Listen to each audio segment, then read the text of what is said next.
Hello student, मैं हूं Ranjesh sir और मैं स्वागत करता हूं आपका सृष्टि यूपी बोर्ड टॉपर्स के ऑनलाइन प्लेटफॉर्म पे, जहां मैं आपको पढ़ाने वाला हूं फिजिक्स पूरे कॉन्सेप्ट के साथ। तो देखिए, पिछले क्लास में हम लोग देखे थे वैद्युत द्विध्रुव के कारण किसी बिंदु पर वैद्युत विभव का सूत्र। वैद्युत द्विध्रुव के कारण किसी बिंदु पर वैद्युत विभव का सूत्र, इसके लिए अच्छी स्थिति के लिए हम सूत्र की उत्पत्ति किए थे, जो कि ये v बराबर 1/4πε0 p/r² माइनस यल स्क्वायर। v बराबर 1/4πε0 p/r² माइनस यल स्क्वायर। तो चलिए आज देखते हैं हम लोग इससे आगे। यदि हम बात करें कि R is more greater than L, ये जो R है ये मोर ग्रेटर देन यल, मतलब जो R है वह यल की तुलना में काफ़ी अधिक हो। तो जब R यल की तुलना में काफ़ी अधिक होगा तो हम लोग यल स्क्वायर को R स्क्वायर की तुलना में नगण्य ले सकते हैं। इसका मतलब है यल स्क्वायर को नगण्य लेने पर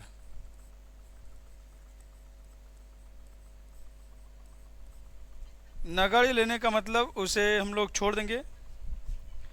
तो ये हो जाएगा v equal to 1/4πε0 p/r²। v equal to 1/4πε0 p/r²। यह है किसी वैद्युत द्विध्रुव के कारण किसी बिंदु पर वैद्युत विभव का सूत्र, जो कि अच्छी स्थिति के लिए है। तो जब अच्छी स्थिति की बात करेगा, वैद्युत द्विध्रुव के कारण किसी बिंदु पर अच्छी स्थिति के लिए वैद्युत क्षेत्र की विभव, वैद्युत क्षेत्र की तीव्रता नहीं, वैद्युत विभव ज्ञात करना होगा। तो हम वहाँ पे इसी सूत्र का प्रयोग करेंगे, v इक्वल टू 1/4πε0 p/r²। आगे हम लोग निरक्षीय स्थिति की बात करेंगे। निरक्षीय स्थिति, आखिर निरक्षीय स्थिति क्या होगी, तो उसके लिए देखेंगे निरक्षीय स्थिति के लिए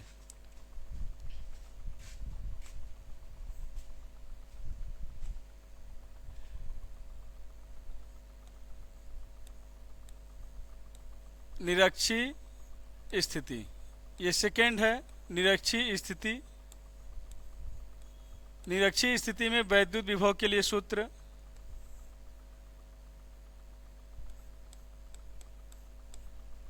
निरक्षीय स्थिति के लिए वैद्युत विभव का सूत्र क्या होगा, उसी को हम बताएंगे।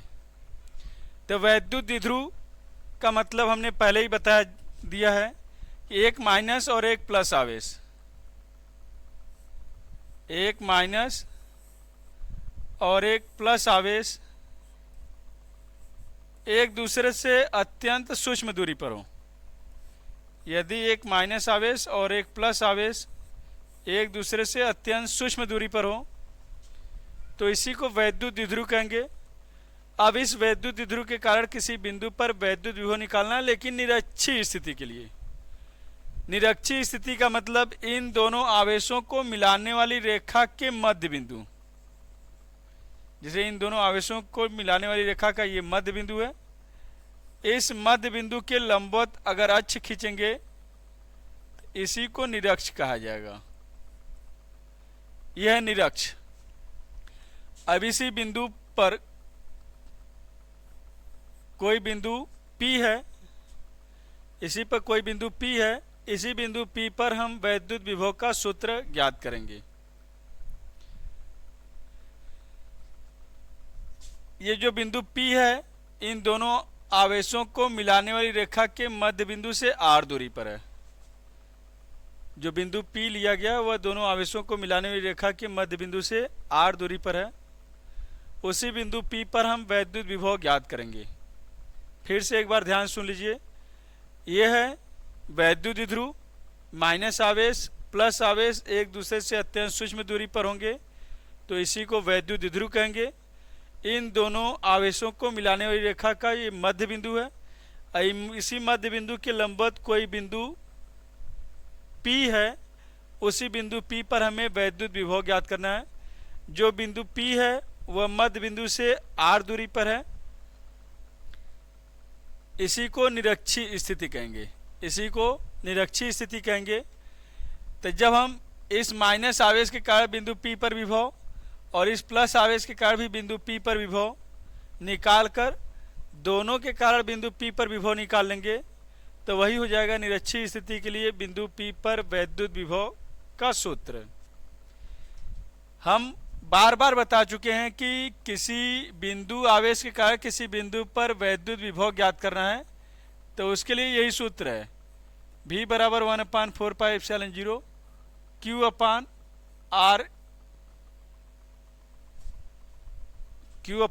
R, जैसा कि हम पिछले क्लास में भी बताए थे।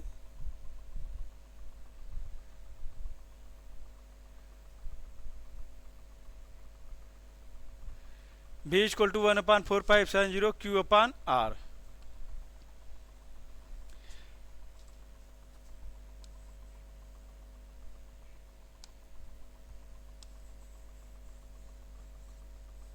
किसी बिंदु आवेश के कारण किसी बिंदु पर वैद्युत विभव के लिए यह सूत्र है, V equal to 1/4πε0 Q upon R।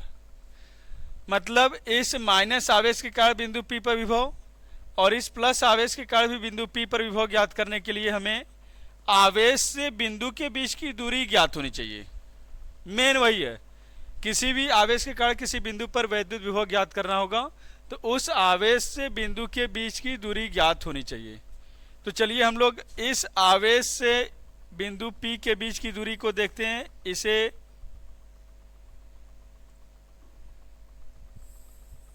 AP, यह बिंदु A पर है और ये बिंदु B पर है तो इसे AP बोलेंगे। और इस धन आवेश के कारण बिंदु P पर विभव निकालने के लिए इस धन आवेश से बिंदु P के बीच की दूरी को BP। न तो हमें AP पता है और न ही BP पता है, न ही हमें AP पता है और न ही BP पता है। तो इसका मतलब पहले हम लोग AP और BP को ज्ञात करेंगे। तो AP और BP को ज्ञात करने के लिए आपको दिखाई दे रहा होगा ये लंब खींचा गया तो ये समकोण होगा, अर्थात ये भी त्रिभुज समकोण त्रिभुज होगा और ये भी त्रिभुज समकोण त्रिभुज होगा। ये 2L है, ये माइनस आवेश से प्लस आवेश के बीच की दूरी 2L है तो ये मध्य बिंदु है तो ये L हो जाएगा और ये भी L होगा। आपको दिखाई दे रहा है ये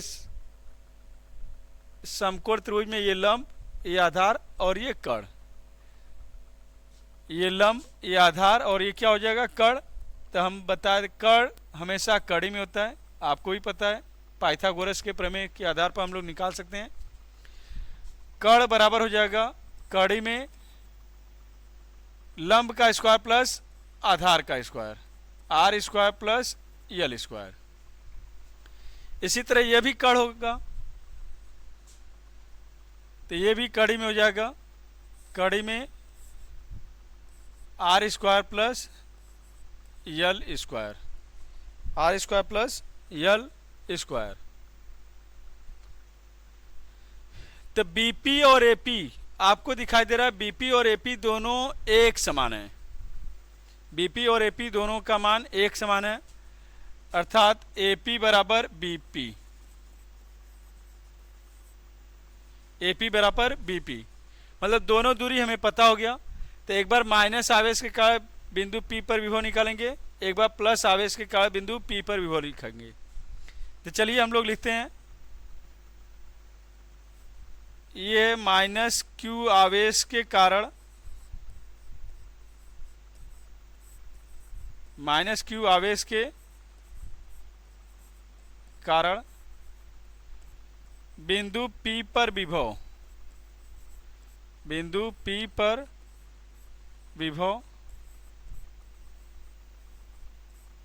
उसको दिखाएंगे V1 से।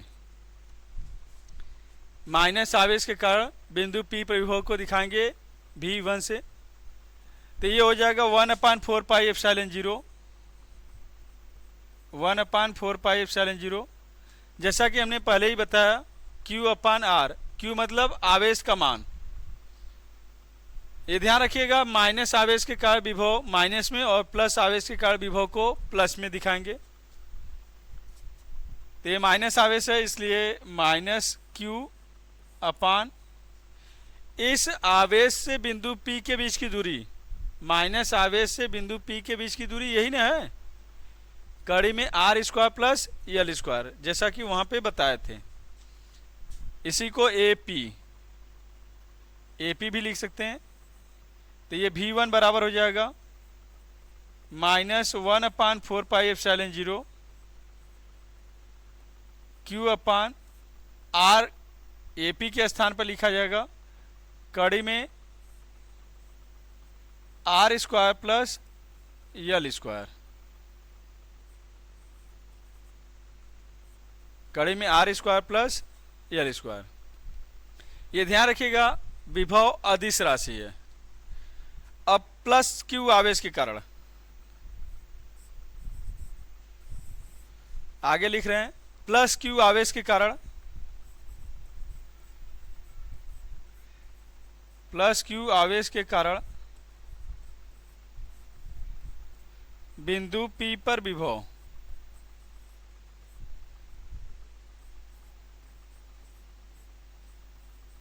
प्लस Q आवेश के कारण बिंदु P पर विभव, इसको V2 से दिखा रहे हैं।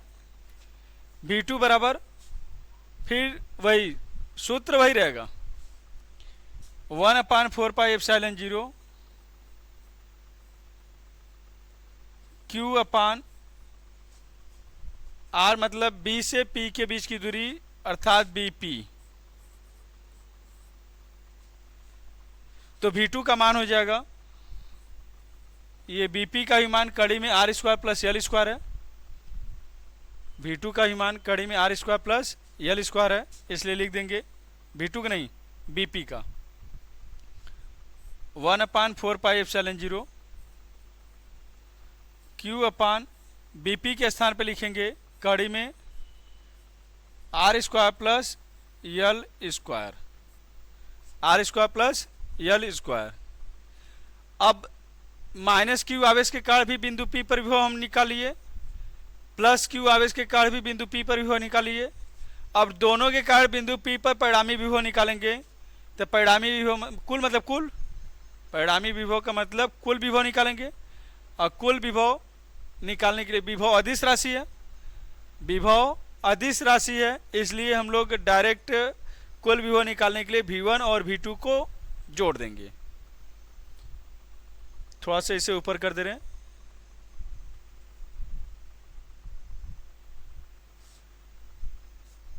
बिंदु P पर कुल विभव या परिणामी विभव, बिंदु P पर कुल विभव,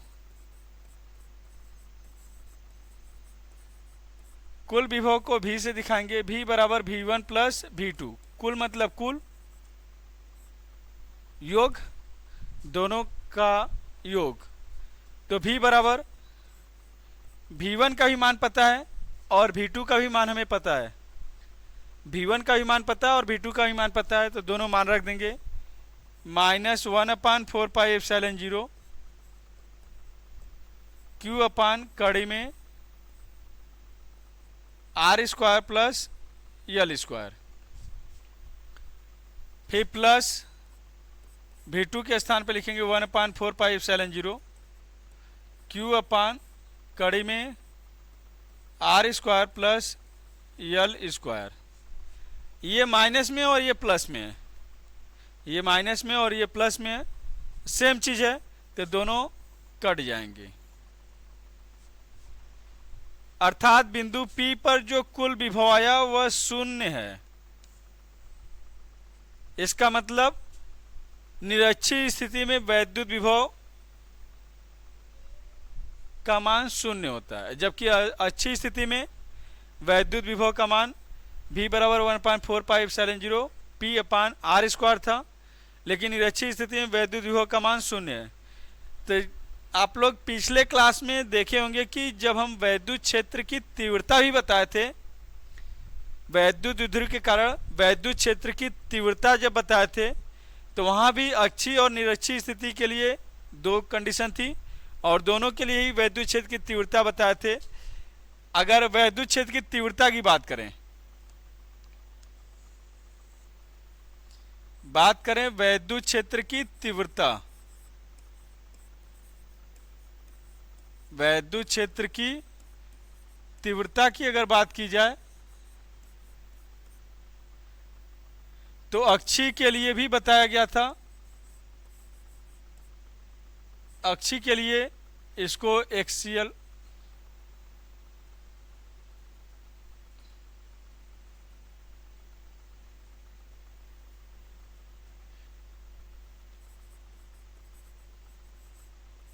ई अक्षीय के लिए बताए थे। ई बराबर 1/4πε0 2p/r³।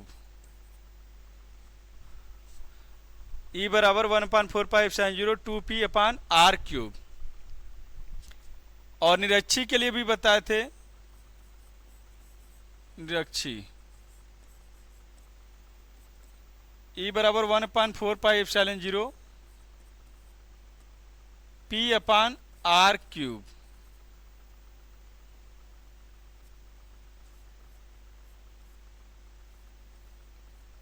और इन दोनों का डायरेक्शन एक दूसरे के अपोजिट था।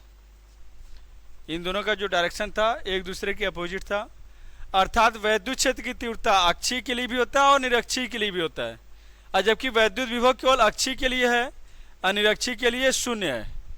इसका मतलब जहाँ पे वैद्युत क्षेत्र की तीव्रता हो वहाँ पे विभव का मान शून्य भी हो सकता है, ये ध्यान रखिएगा। जैसे अगर विभव शून्य है तो वैद्युत क्षेत्र की तीव्रता शून्य हो, ये जरूरी नहीं है कि विभव शून्य है तो वैद्युत क्षेत्र की तीव्रता भी शून्य होगी। यही चीज़ बताना था कि निरक्षीय स्थिति में वैद्युत विभव का मान शून्य है, लेकिन निरक्षीय स्थिति में वैद्युत क्षेत्र की तीव्रता शून्य नहीं है। तो इसका तात्पर्य यह है कि जहाँ पे विभव शून्य हो वहाँ पे वैद्युत क्षेत्र की तीव्रता भी शून्य हो, ये जरूरी नहीं है। हो भी सकती है और नहीं भी हो सकती है। तो ये था निरक्षीय स्थिति के लिए। अब देख रहे होंगे कि वैद्युत द्विध्रुव के कारण जो विभव है वह 1/r² के अनुक्रमानुपाती है। वैद्युत द्विध्रुव के कारण, वैद्युत द्विध्रुव के कारण, वैद्युत द्विध्रुव के कारण जो विभव है वह डायरेक्टली प्रोपोर्शनल टू 1/r²। और जबकि बिंदु आवेश की बात करें तो बिंदु आवेश के लिए सूत्र बताइए, ये दिख रहा है, ये केवल r पे डिपेंड कर रहा है। और जबकि यहां पर वैद्युत द्विध्रुव के कारण 1/r², ये बिंदु आवेश के कारण है। यह है बिंदु आवेश के कारण, मतलब बिंदु आवेश के कारण जो विभव होता है वह r के व्युत्क्रमानुपाती होता है, आवेश से दूरी के व्युत्क्रमानुपाती होता है। और जबकि वैद्युत द्विध्रुव के कारण विभव दूरी के वर्ग के व्युत्क्रमानुपाती होता है। ये ध्यान रखिएगा। कभी कभी पूछ दिया जाता है कि बिंदु आवेश के कारण विभव और दूरी के बीच ग्राफ, या विभव दूरी पर किस प्रकार निर्भर करता है, और वैद्युत द्विध्रुव के कारण विभव दूरी पर किस प्रकार निर्भर करता है। तो वैद्युत द्विध्रुव के कारण विभव दूरी के वर्ग के व्युत्क्रमानुपाती होता है, और जबकि बिंदु आवेश के कारण विभव दूरी के व्युत्क्रमानुपाती होता है। अगर बात करें ग्राफ की, अगर ग्राफ की बात करें, अगर x अक्ष पर हम x अक्ष पर दूरी को दिखाएं और y अक्ष पर विभव को दिखाएं, तो इसके बीच जो ग्राफ है वह इस तरह का होता है। विभव और दूरी के बीच जो ग्राफ है वह इस तरह का है, मतलब दूरी अधिक होगी, दूरी अधिक विभव कम, और दूरी कम विभव अधिक। जैसे अगर ये देखेंगे तो दूरी अधिक होने पर विभव कम और दूरी कम होने पर विभव अधिक होता है। यह है भी विभव के लिए ग्राफ, विभव का ग्राफ दूरी के सापेक्ष।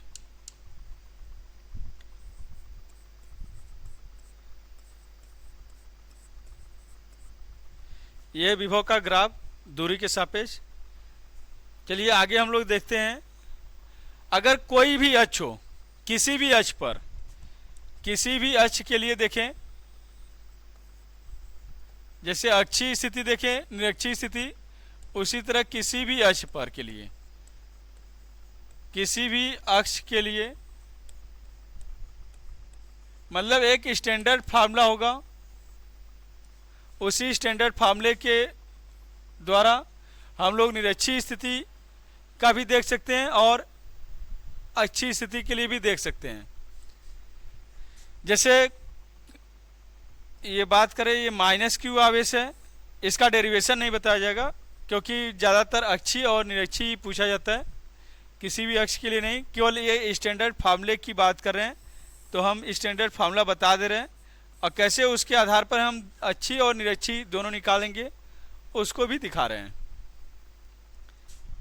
ये है दोनों आवेशों के बीच की दूरी 2l। किसी भी अक्ष के लिए का मतलब जो बिंदु P होगा, जो बिंदु P होगा इन दोनों आवेशों को मिलाने वाली रेखा से किसी कोण पर होगा, इन दोनों आवेशों को मिलाने वाली रेखा से किसी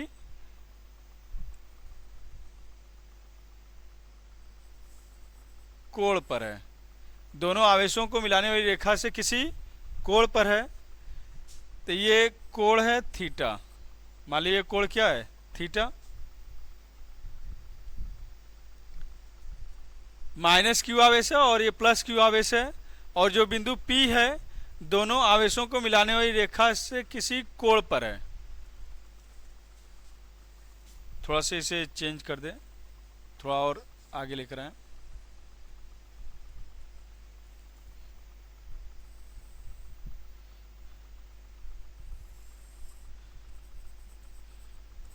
ये ध्यान दीजिए, दोनों आवेशों को मिलाने वाली रेखा से किसी कोण पर है, ये अक्ष है और ये अक्ष से किसी कोण पर है। ये ध्यान रखिएगा, ये मध्य बिंदु से होगा, मध्य बिंदु से ही लिया जाएगा हमेशा, उधर ज्यादा बन गया था। तो ये थीटा कोण पर है, तो इसके लिए विभव का सूत्र जो होता है V बराबर 1/4 पाई एप्सिलॉन 0, V बराबर 1/4 pi epsilon 0 P cos theta, P cos theta upon R square. इसके लिए जो विभव का सूत्र होता है V बराबर 1/4 pi epsilon 0 P cos theta upon R square. यही है किसी भी अक्ष के लिए वैद्युत विभव का सूत्र। अब इसमें कंडीशन बता दें। पहला कंडीशन, यदि थीटा बराबर 0, थीटा बराबर 0 मतलब अक्षीय स्थिति, थीटा बराबर अगर 0 होगा तो वह अक्षीय स्थिति होगा, थीटा बराबर 0 तो वह अक्षीय स्थिति। थीटा बराबर 0 तो cos 0 का मान आपको पता है 1 होगा, cos 0 अंश का मान 1 होता है। तब यहां पर विभव V equal to 1/4 pi epsilon 0 P upon R square. यही तो सूत्र बताया गया था। cos 0 के स्थान पर, यहाँ पे थीटा के स्थान पे 0 रखेंगे तो cos 0 का मान 1 होगा, 1 का गुणा करेंगे वही रहेगा। तो ये हो गया अक्षीय स्थिति के लिए, जो कि पिछले पेज पर बता दिया गया है। V equal to 1/4 pi epsilon 0 P upon R square. Second, निरक्षीय स्थिति के लिए, निरक्षीय स्थिति का मतलब थीटा बराबर 90 डिग्री, यह है निरक्षीय स्थिति के लिए। निरक्षीय स्थिति। निरक्षीय स्थिति के लिए थीटा का मान 90 अंश रखेंगे। जब थीटा का मान 90 अंश रखेंगे तो कॉस 90 का मान होगा 0। जब थीटा का मान 90 रखेंगे तो कॉस 90 का मान 0, क्योंकि निरक्षीय का मतलब लंबवत होगा। तो थीटा का मान 90 होगा तो कॉस 90 का मान 0। जैसे ही कॉस 90 का मान 0 रखेंगे यहाँ पे वैद्युत विभव भी शून्य हो जाएगा। यही है निरक्षीय स्थिति। ये दोनों सूत्र इसी सूत्र द्वारा निकाला गया, इसलिए इसे स्टैंडर्ड फार्मूला भी बोल सकते हैं आप लोग। तो ये था किसी भी अक्ष के लिए। अब पिछले पेज पर बताया गया निरक्षीय स्थिति के लिए, इससे पहले बताया गया था अक्षीय स्थिति के लिए, और ये है विभव का ग्राफ, विभव का दूरी के सापेक्ष ग्राफ। तो आज के लिए इतना ही, मिलते हैं फिर नेक्स्ट वीडियो में। आप लोग हमारे साथ वीडियो में बने रहिए। Thank you.